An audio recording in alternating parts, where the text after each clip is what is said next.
Good morning students, Shri Saraswat विद्यालयની અંદર આપ સૌનું હાર્દિક સ્વાગત છે। હું છું કુલદીપ ટંડેલ અને આપણે ફિઝિક્સ સબ્જેક્ટનો અભ્યાસ કરી રહ્યા છીએ। તો ચેપ્ટર નંબર 7 ની અંદર આગળની થિયરી જોઈએ। એ થિયરી છે અનુનાદ। આ શબ્દ તમે આગળ પણ 14-15 ચેપ્ટરની અંદર સાંભળ્યો છે ધોરણ 11 ની અંદર કે જ્યારે આપણે કોઈ હિંચકા પર બેઠું હોય અને એને હિંચકવા માટે આપણે પાછળથી બળ લગાવીએ, एक समय एवो आवे कि तेना प्राकृतिक दोलननी आवृत्ति आपणे लगाडेला बळनी आवृत्ति जेटલું થાય तो ते हिंचका जे हिंचकाय छे एनो कंप विस्तार महत्तम बने तेने आपणे अनुनाद कहेता हता। तो एवुं ज અહીં પણ કંઈક થાય છે। તો LCR શ્રેણી પરિપથ માટે RLC શ્રેણી પરિપથમાં વહેતો પ્રવાહ RLC શ્રેણી પરિપથમાં વહેતો પ્રવાહ તમે કેવી રીતે દર્શાવો છો? તો I બરાબર આપણે શું લખીએ છીએ? Vm/z અથવા તો મહત્તમ પ્રવાહ વહેતો મહત્તમ પ્રવાહ લખીએ એટલે પ્રવાહનું મહત્તમ મૂલ્ય લખીએ તો પ્રવાહનું મહત્તમ મૂલ્ય Im બરાબર શું થાય છે? Vm/z અને RLC શ્રેણી પરિપથ માટે z શું આવે છે? વર્ગમૂળ r² plus xc minus xl whole square આ થાય છે। હવે xc બરાબર આપણે મૂકી દઈએ 1/ωc અને xl બરાબર મૂકી દઈએ ωl। તો આ સૂત્ર શું બતાવે કે જેમ જેમ તમે AC આવૃત્તિ બદલશો તેમ તેમ આ પ્રવાહનું મહત્તમ મૂલ્ય બદલાશે। તો એ કેવી રીતે બદલાય એનો જો આપણે ગ્રાફ પ્લોટ કરીએ તો એ ગ્રાફ કંઈક આવા પ્રકારનો આવશે। ओमेगा बदलशो तेम तेम आ प्रवाहનું મૂલ્ય કેવી રીતે બદલાશે? તો શરૂઆતમાં ઓમેગા વધે તો પ્રવાહ વધશે અને પછી કોઈ એક સમયે તે મહત્તમ બનશે। ધારો કે આ આવૃત્તિ માટે તે મહત્તમ બન્યો એટલે અહીં આગળ પ્રવાહના મહત્તમ મૂલ્યની મહત્તમ કિંમત મળે એટલે એને Im max વડે દર્શાવીશું।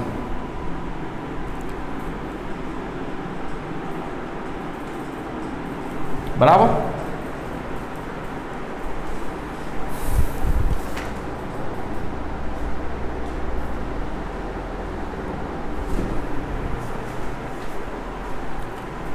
हजू पण आवृत्ति वधारीए आ एसी स्त्रोतनी आवृत्ति तो प्रवाह हवे घटवा लागशे अने धीमे धीमे घटशे। आ प्रकारनो आपणने ग्राफ मळशे। तो आ ग्राफनी अंदर ज्यां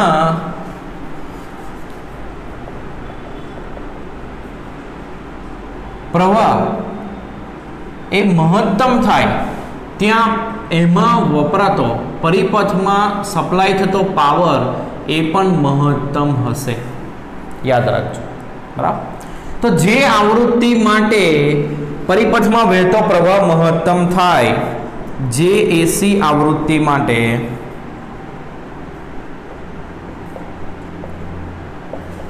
परिपथमां वहेतो प्रवाह महत्तम थाय तेने अनुनाद आवृत्ति कहे छे।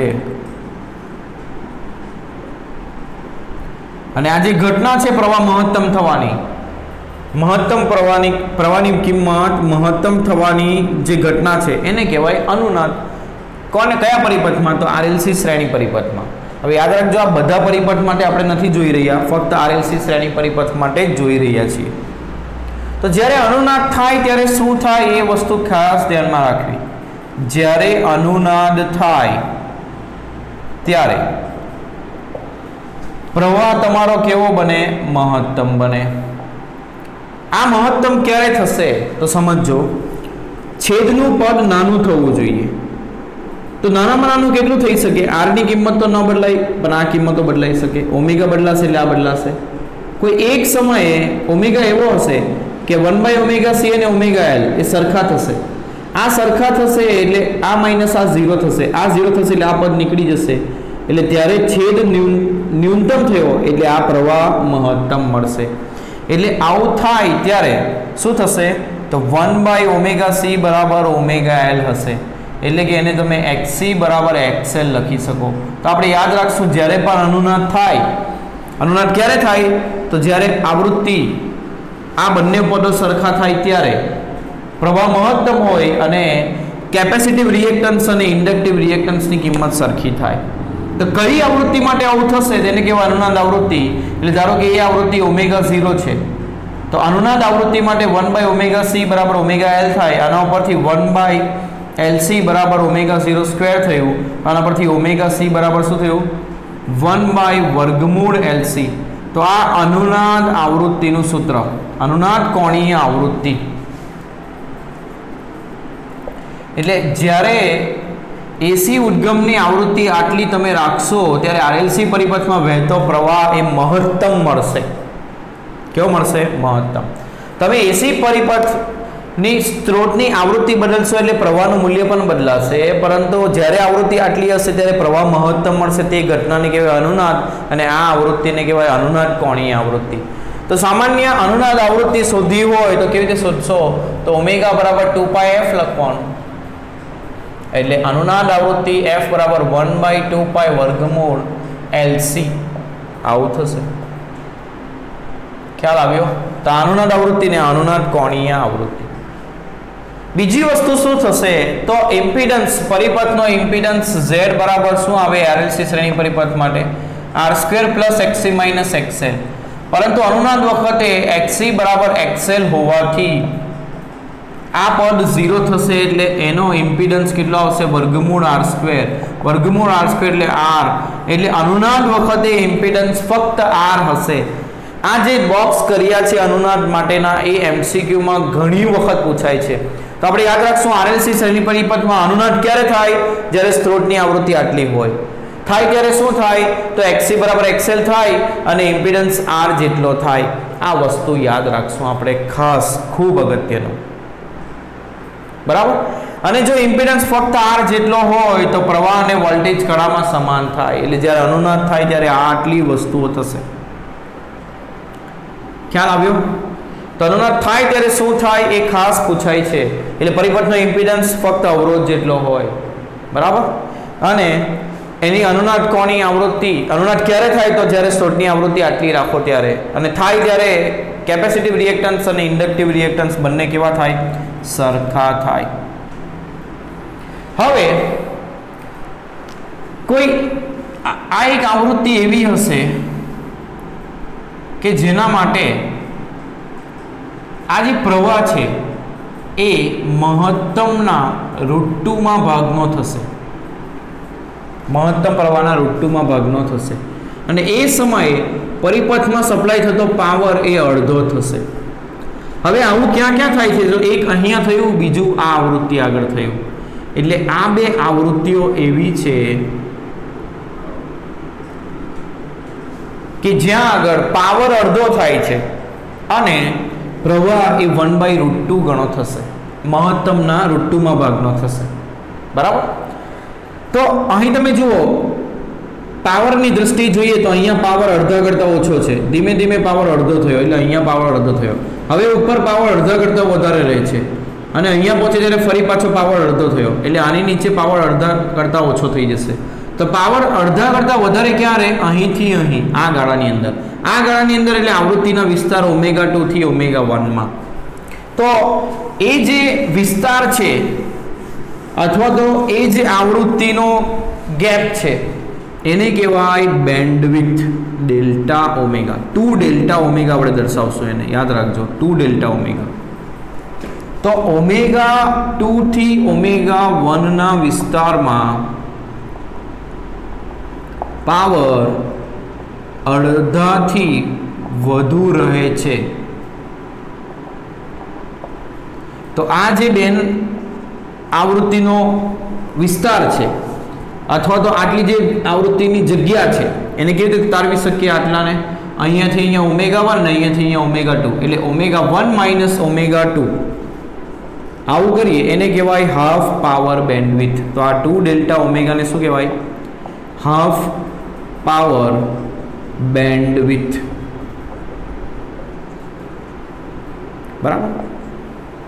તો પરીક્ષા ચોપડીની અંદર ફક્ત બેન્ડવિડ્થ લખ્યું છે. બરાબર. પણ એને ખરેખર કહેવાય હાફ પાવર બેન્ડવિડ્થ. એટલે યાદ રાખવાનું પણ તમને સહેલું રહેશે કે આ વિસ્તારમાં પાવર એ અડધા કરતાં વધુ રહે છે. અને એ આવૃત્તિઓ આગળ પાવર એ અડધો થાય છે અને પ્રવાહ એ મહત્તમના √2 ભાગનો થશે. આ વસ્તુ ધ્યાનમાં રાખવી. હવે આ પરિપથનો ઉપયોગ ક્યાં થશે? તો આ પરિપથનો ઉપયોગ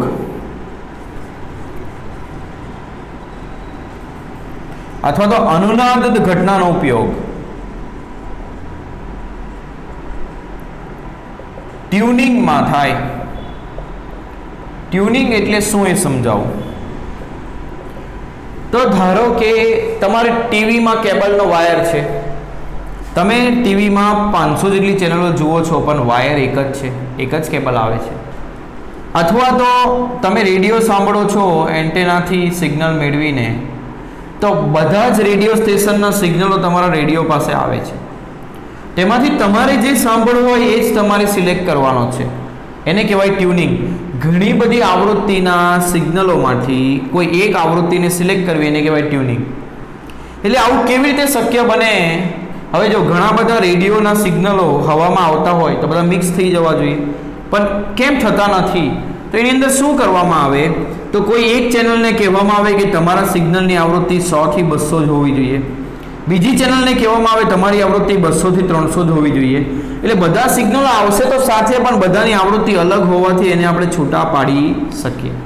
હવે રેડિયો પાસે જ્યારે આ આવૃત્તિઓ આવે છે ત્યારે આપણે આ જે સી છે કેપેસિટન્સ, એમાં બે પ્લેટ વચ્ચેનું અંતર બદલીને, એટલે આ પ્લેટને નજીક દૂર કરીને કેપેસિટન્સ એવું સેટ કરશું કે આ આવૃત્તિ એવી બને કે જે આપણને જોઈતા ચેનલની આવૃત્તિ જેટલી થાય.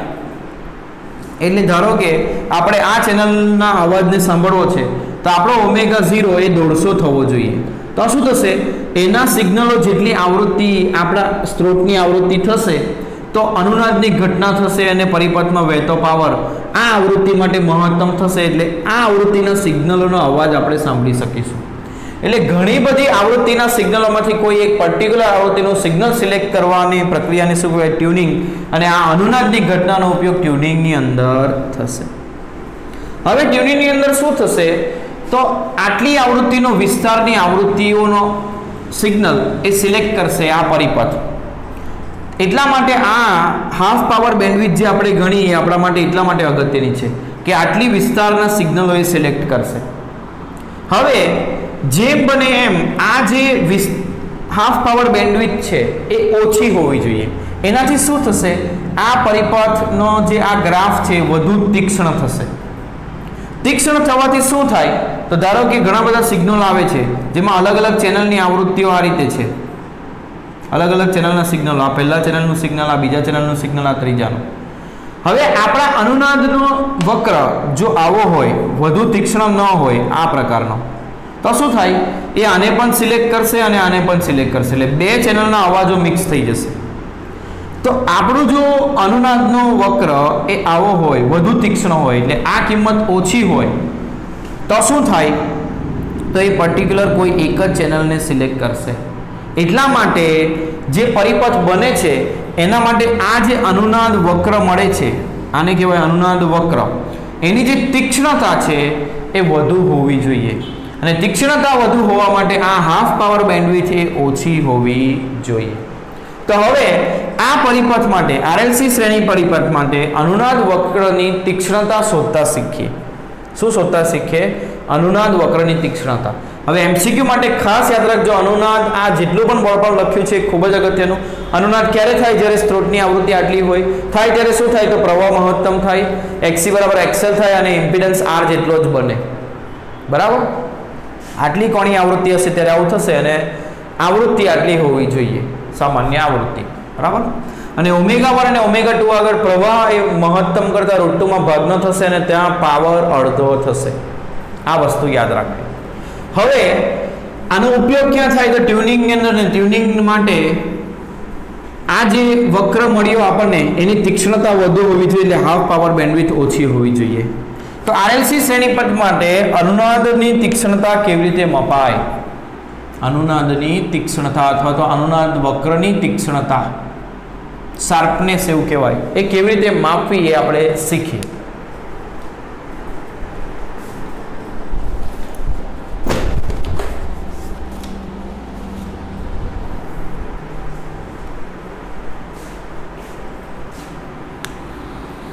તો ખૂબ ધ્યાન આપજો, આ થિયરી પરીક્ષા માટે ખૂબ અગત્યની 4 માર્કમાં પૂછાઈ શકે, આની તારવણી કરવાનું અને એને રિલેટેડ દાખલાઓ પણ પૂછાય છે એમસીક્યુની અંદર, તો થોડું ધ્યાન આપજો. તારવણી એમસીક્યુ કરવા માટે છેલ્લું સૂત્ર જ આપણને જરૂરી છે, પરંતુ તારવણી કેવી રીતે કરવી એ 4 માર્કમાં પૂછાઈ શકે એટલા માટે અહીં ધ્યાન આપશો તો જ તમને સમજાશે. તો આ ગ્રાફ એના માટે જરૂરી છે, આના ઉપરથી જ આપણે બધું લખીશું એટલા માટે. તો આરએલસી શ્રેણી પરિપથમાં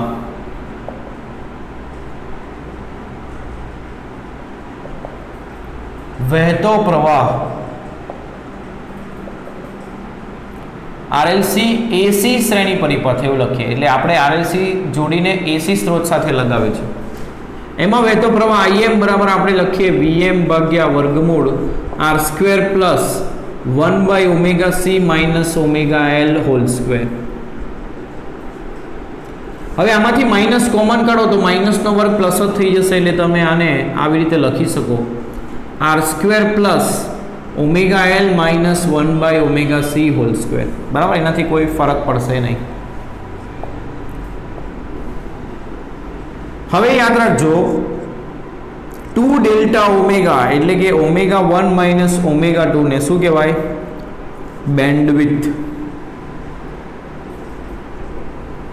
બરાબર. હવે જ્યારે આવૃત્તિ ω1 કે ω2 હોય, ધારો કે ω1 હોય, ત્યારે પ્રવાહ કેટલો થાય? Im max/√2 થાય.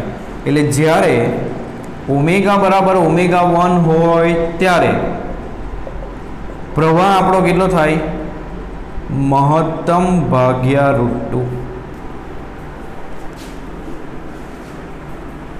જો આવૃત્તિ જ્યારે ω1 હોય ત્યારે પ્રવાહ કેટલો થાય? મહત્તમ ભાગ્યા √2. તો આ કન્સેપ્ટનો ઉપયોગ કરીએ.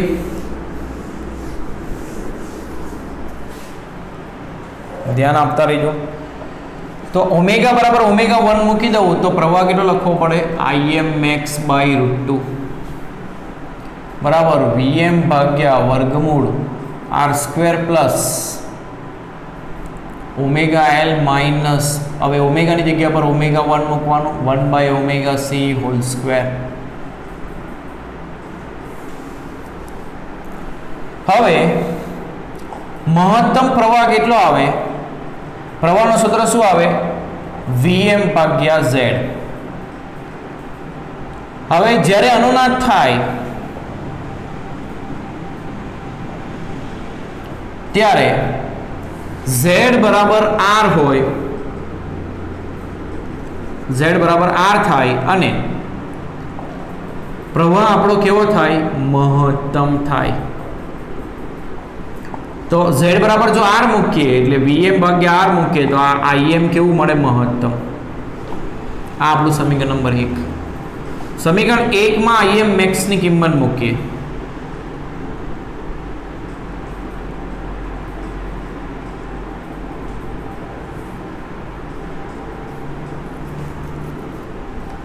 તો શું થશે? તો Vm ભાગ્યા R વર્ગમૂળ 2 બરાબર Vm ભાગ્યા વર્ગમૂળ r square plus ω1L minus 1/ωc whole square.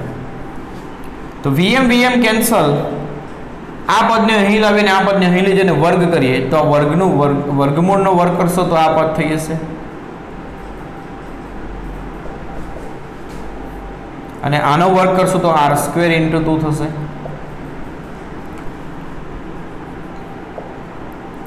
હવે r સ્ક્વેર ને જમણી બાજુ લઈ જઈએ તો 1/1 minus ω1 into L minus 1/ωc whole square બરાબર 2r square minus r square એટલે કેટલું થશે? r સ્ક્વેર થશે.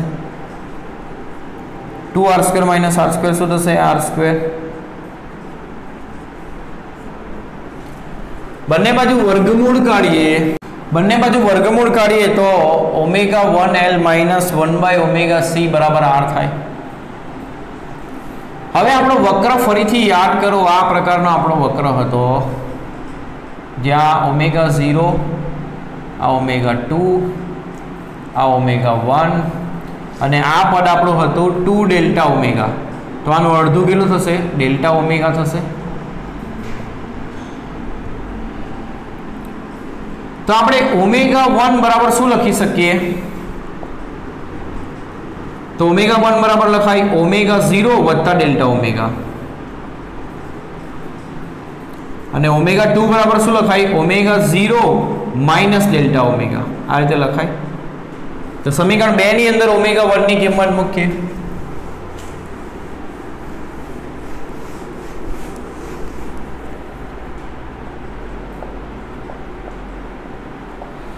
ω1 ની કિંમત મૂકી કેટલી? ω0 plus delta omega into L minus 1 by ω0 વત્તા delta omega into C is equal to R.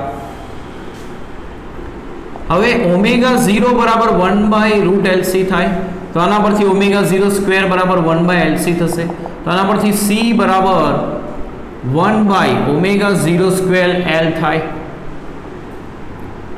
તો આ સમીકરણની અંદર એને મૂકીએ.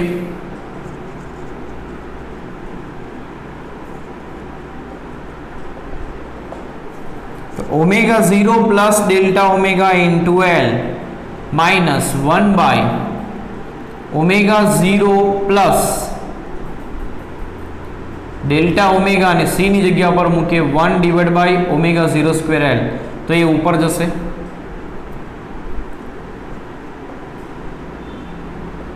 ઇઝ ઇક્વલ ટુ R થશે.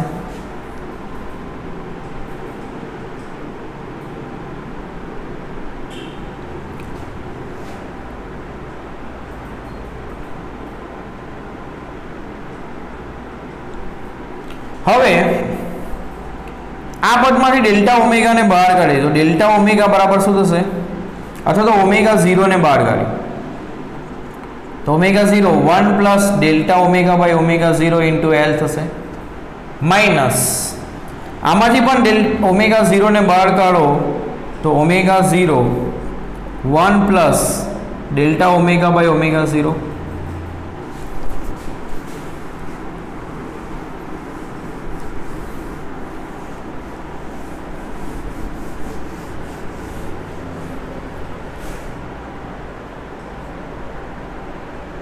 ઇઝ ઇક્વલ ટુ R થશે.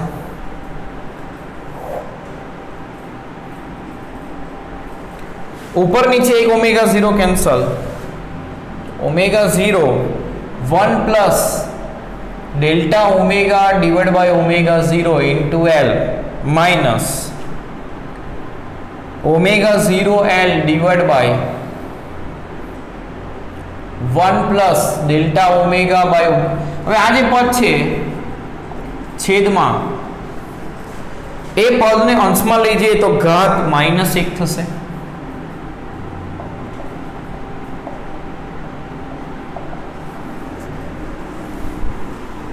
Is equal to R.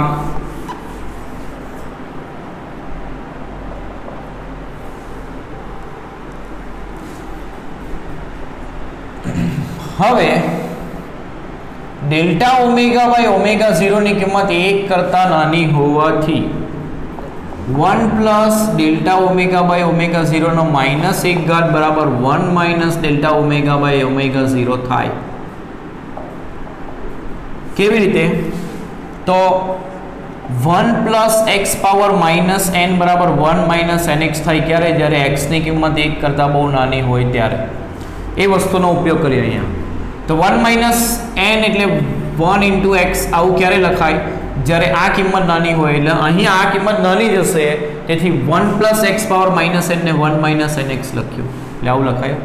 તો તેથી ω0 1 plus delta omega by ω0 into L minus ω0 L 1 minus delta omega by ω0 is equal to R થશે. હવે ω0 L ને કોમન કાઢી તો ω0 L બંને પદમાંથી કોમન, તો 1 plus delta omega by ω0 minus 1 minus minus plus delta omega by ω0 is equal to R થશે. 1 minus 1 0 delta omega by ω0 plus delta by ω0 એટલે 2 delta omega by ω0 બરાબર R ભાગ્યા ω0 L આવું થશે. તો આના ઉપરથી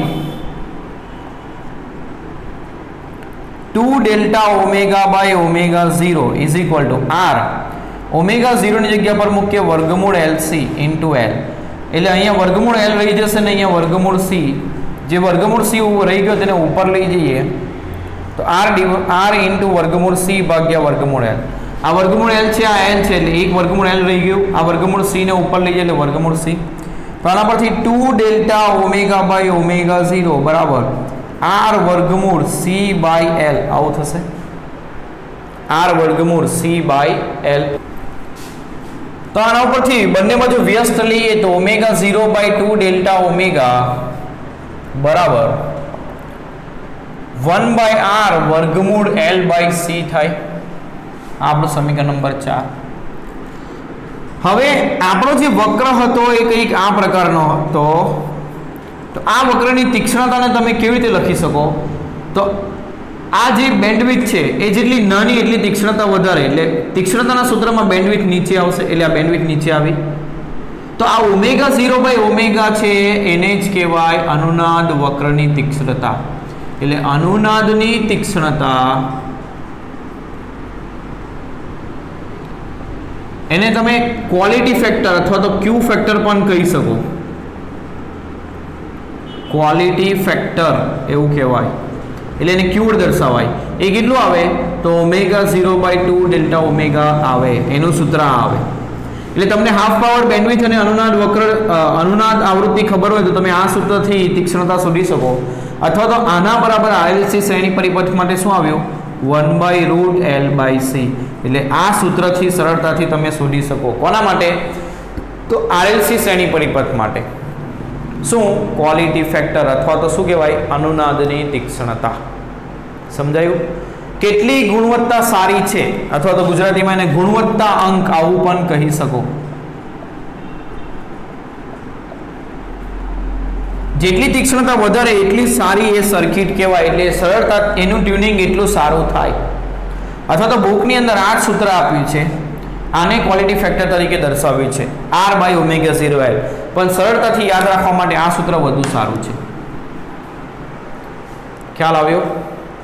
એટલે ક્વોલિટી ફેક્ટર વધારવા માટે પરિપથમાં અવરોધ ઘટાડો, કેપેસિટન્સ ઘટાડો અને ઇન્ડક્ટન્સ વધારો તો એનો ક્વોલિટી વધુ સારી થશે। એટલે ઘણી વખત એમસીક્યુમાં એવો સવાલ આવે, આ 4 પરિપથ આપેલા છે, 4 પરિપથમાં RLC ની અલગ અલગ વેલ્યુ આપેલી હોય 4 ઓપ્શનમાં, તો જેના માટે Q ની કિંમત વધારે આવે એ વધારે સારી સર્કિટ કહેવાય, એટલે વધુ સારો ટ્યુનિંગ પરિપથ કહેવાય।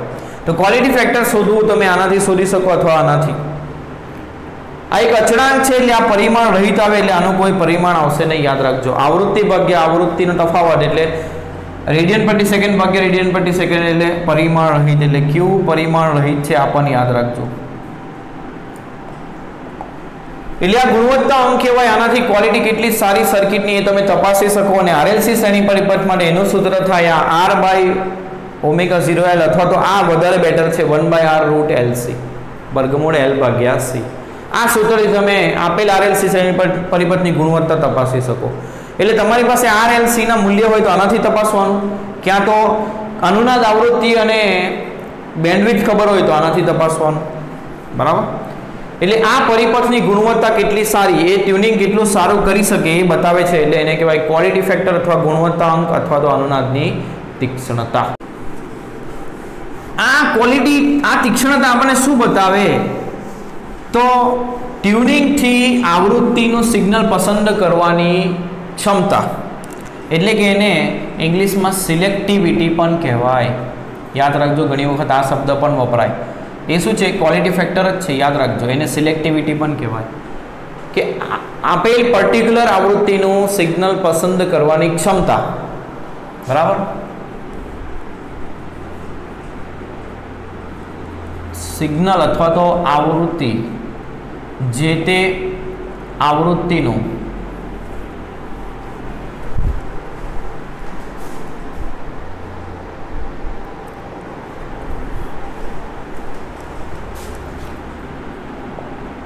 આવૃત્તિને પસંદ કરવાની ક્ષમતા, એને સિલેક્ટિવિટી કહી શકો તમે, એને ક્વોલિટી ફેક્ટર એ સિલેક્ટિવિટી છે, એટલે ઘણી વખત સિલેક્ટિવિટી શબ્દ પણ વપરાયો હોય। તો આ ટોપિક પણ આપણે સરળતાથી પૂરો કર્યો. હવે આગળના ટોપિક તરફ વધીએ. તો હવે આ ચેપ્ટરના દાખલાઓની ગણતરી કરીએ.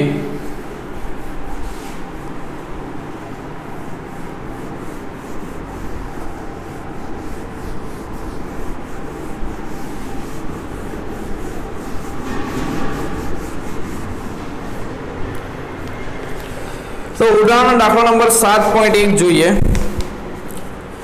હવે યાદ રાખજો, આ ચેપ્ટરની અંદર જ્યારે પણ તમને આવું આપ્યું હોય 220 વોલ્ટ એસી, તો એનો મતલબ સમજવાનું આ જે મૂલ્ય છે એ તમને આરએમએસ મૂલ્ય આપ્યું છે. એટલે કંઈ કીધું ના હોય તો સમજવાની આરએમએસ મૂલ્ય, અને આવું લખ્યું હોય 220 વોલ્ટ મહત્તમ એસી, તો તમારે સમજવાનું એ તમને વોલ્ટેજનું મહત્તમ મૂલ્ય આપ્યું છે. એ મહત્તમ શબ્દ ન આવે ત્યાં સુધી સમજવાનું તમારે એ વોલ્ટેજનું આરએમએસ મૂલ્ય તમને આપ્યું છે. બરાબર. તો હવે ત્રીજા ચેપ્ટર અને સાતમા ચેપ્ટરના દાખલામાં ગૂંચવાતા નહીં. સ્ત્રોત બદલાશે, ત્યાં ડીસી બેટરી હતી, અહીંયા એસી બેટરી હશે, બીજો કોઈ ફરક હશે નહીં, પણ દાખલાની ગણતરીમાં બદલાવ થશે.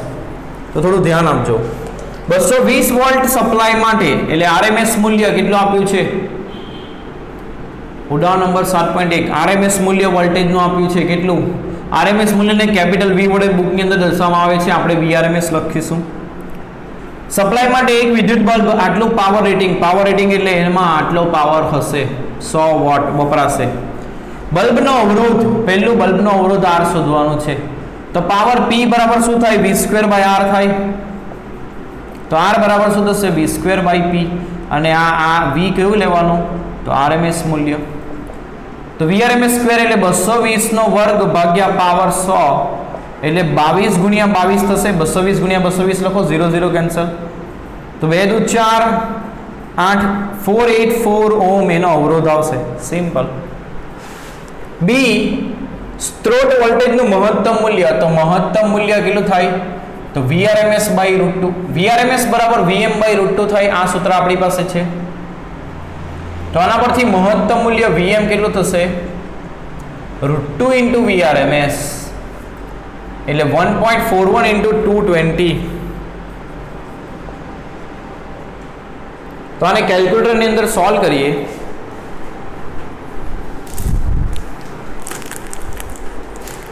તો 220 × 1.41 તો જવાબ આવશે 210.2. સોરી 210 નહીં, 310 હશે.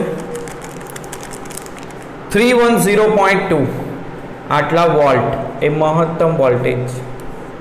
ત્રીજું, બલ્બમાંથી વહેતા પ્રવાહનું આરએમએસ મૂલ્ય. તો પાવર બરાબર VI લખાય, પણ અહીંયા VI ની જગ્યા પર VRMS × IRMS. હવે જુઓ, એક વસ્તુ તમને જણાવી દઉં. આ દાખલો જે ખરો એ એમને એમ ન થાય. એસી સ્ત્રોત જ્યારે આપ્યો હોય ત્યારે પાવર ગણવાની જે રીત છે એ પણ અલગ છે, પરંતુ આપણા સિલેબસમાંથી એને કાઢી નાખવામાં આવી છે. એટલે દરેક વખતે VI સૂત્ર વપરાતું નથી. બરાબર. જ્યારે ફક્ત અવરોધ હોય ત્યારે જ આ VI સૂત્ર વપરાય, બાકી અલગ સૂત્ર આવે. તો એ હું તમને સમજાવી દઈશ એટલે તમે આવા દાખલાની અંદર એને સમજી શકો એટલા માટે. બાકી બોર્ડ સિલેબસમાંથી એને કાઢી નાખવામાં આવ્યું છે, છતાં પણ આપણે એને કરીશું અને સમજવા માટે યાદ રાખીશું, જેનો ઉપયોગ આપણે ગુજસેટમાં ને બધે થશે જ. બરાબર. તો અહીંયા પ્રવાહનું મૂલ્ય આરએમએસ કેટલું થશે? P/VRMS. પાવર કેટલો છે? 100 અને VRMS કેટલું છે? 220. તો 100/220 કરીએ એટલે 10/22 કરીએ તો જવાબ આવશે 0.454 એમ્પિયર. આટલો IRMS પ્રવાહ એમાંથી વહેશે. હવે આગળનો પ્રશ્ન સોલ્વ કરીએ. 7.2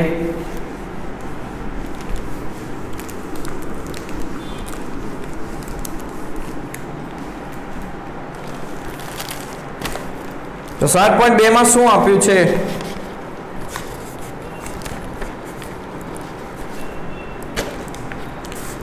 પચીસ મિલી હેનરીના એક શુદ્ધ ઇન્ડક્ટરને ઇન્ડક્ટન્સ આપ્યું છે 25 મિલી હેનરી, એટલે 25 × 10⁻³ હેનરી.